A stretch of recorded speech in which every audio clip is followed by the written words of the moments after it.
Sulmuesi ansori i Bayernit të Muniut, i cili është i transferuar përkohësisht te Heidenheim, Arion Ibrahimović, po kalon një formë të mirë në fanellën e skuadrës gjermane në Bundesliga. Ka kohë që flitet se ai mund t'i bashkohet kombëtares së Kosovës, madje Agim Ademi ka bërë tentativat për ta afruar në gjirin e Dardanëve.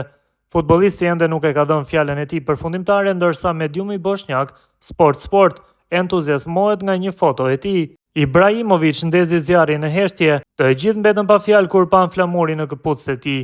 Një luftë e madhe ka ndodhur muajt e fundit përmes fushorin e ri, 20 vjeçar të Bayernit, i cili aktualisht është i huazuar te Heidenheim.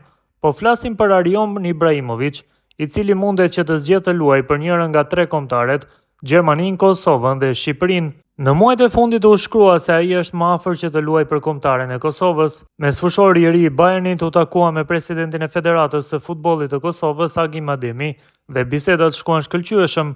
Ibrahimović ka luajtur për të gjitha ekipet e të rinjve në Gjermani dhe me lëvizjen e re të tij para pak ditëve në rrjetet sociale, ai mund të ketë dhënë përgjigjen përfundimtare për kombëtaren që do të përfaqësojë. Në fakt, Ibrahimović publikoi një histori me një foto të këpucëve të tij të reja, megjithatë një detaj i vogël të roqi vëmendjen dhe habiti shumë.